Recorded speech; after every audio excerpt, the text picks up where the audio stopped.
பரப்புரை பகுதிக்கு வந்தடைந்திருக்கிறார் தாவேக தலைவர் விஜய். இதனை நாம் அண்மை காட்சியாக பார்த்து வருகிறோம். இது குறித்தான நம்மிடையே பேசுவதற்கு தாவேக நிர்வாகி வாகை குணசேகரன் அவர்கள் இணைப்பில் இருக்கிறார். சார் வணக்கம். பரப்புரை மேற்கொண்ட அந்த இடத்திற்கு விஜய் வந்திருக்கிறாரு. இன்னைக்கு நாகையில எதை மையப்படுத்தி விஜயோட பேச்சு இருக்கும்னு எதிர்பார்க்கலாம் சார்? வணக்கம்மா. அதாவது இன்னைக்கு நாகப்பட்டினத்துக்கு வந்து எங்க தலைவர் 2வது கட்டமா, அதாவது வாரம் 6ஆம் வாரம்ங்கிற மாதிரி தமிழக மக்களுக்கு வாரத்துக்கு ஒரு முறை இந்த தமிழக அரசின் அலட்சிய போக்கையும் ஆட்சி நிர்வாக சீர்கேடையும் ஒரு தனி மனிதனா ஒரு ஒரு ஒரு கட்சியின் தலைவரா வந்து எங்கள் தலைவர் வந்து வெற்றி தலைவர் வந்து இந்த தமிழக அரசுக்கு வந்து அறிக்கையா ஒரு அறைகூல் விடுக்கிறாரு பிரச்சார ரூபத்துல. இன்னைக்கு நாகப்பட்டினம் வந்திருக்காரு. வர்ற வழி நெடுகிலும் ஒரே மக்கள் வெள்ளம். தன்னார்வமா தன்னெழுச்சியா 1967 எப்படி மொழி எதிர்ப்பு போருக்கு வந்து அண்ணாதுரையின் தலைமையில, அறிஞர் அண்ணாவின் தலைமையில வந்து மக்கள் திரண்டாங்களோ, அதுக்கப்புறம் திமுக தீய சக்தியை அகற்றுவதற்காக புரட்சி தலைவர் எம்ஜிஆர் தலைமையில எப்படி வந்து இந்த தமிழக மக்கள் அணி திரண்டார்களோ, தன்னெழுச்சியா திரண்டார்களோ, அது போல ஒரு மக்கள் வெள்ளம், அது போல ஒரு மக்கள் படை வந்து தன்னெழுச்சியாக இன்னைக்கு தமிழக வெற்றி கழக வெற்றி தலைவரின் பின்னால் வந்து அணிவகுத்து நிக்கிறாங்க. இப்போ நாகப்பட்டினத்துல 2வது நாளா வந்து முதல்ல வந்து திருச்சியை முடிச்சுட்டு 2வது கட்டமா நாகப்பட்டினத்துக்கு வர்றாரு. அடுத்து எங்க தலைவர் வந்து திருவாரூருக்கு போறாரு. இந்த நாகப்பட்டினத்துல எதை பத்தி பேசுவாருன்னா, மிகப்பெரிய கடல் பரப்பளவு கொண்ட ஒரு மாவட்டம் எதுனா நாகப்பட்டினத்து தான்.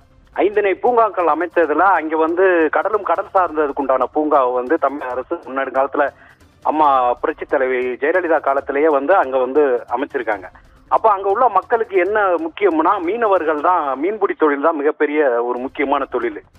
ஸோ அந்த மாவட்ட பொறுப்பு அமைச்சரா இருக்கிற மரியாதைக்குரிய அன்பில் மகேஷ் அவர்கள் வந்து மீனவர்களோட வாழ்வாதாரத்துக்காக என்ன பண்ணியிருக்காரு, அந்த மாவட்ட வளர்ச்சிக்காக என்ன பண்ணியிருக்காரு, அங்க அந்த மாவட்டத்துல நடந்த முறைகேடுகள் என்ன.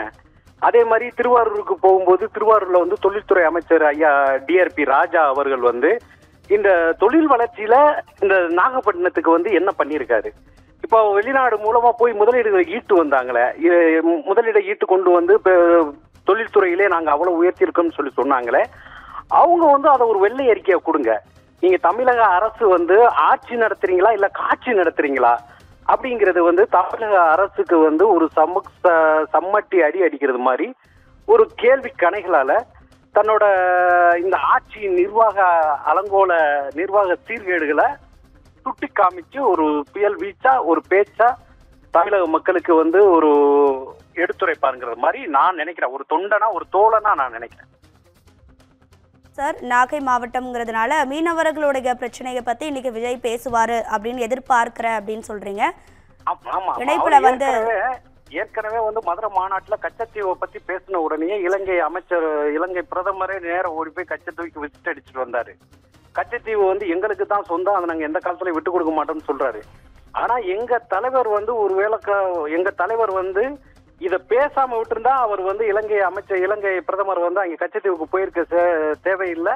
இத வந்து இது இவ்வளவு பெரிய பேசும் பொருள் ஆகாது. ஆனா அதைத்தான் நான் என்ன சொல்றேன்னா, ஒரு எங்க தலைவர் வந்து பேசுறதுனால அது வந்து ராஜாங்க ரீதியா பேசும் பொருள் ஆகுது.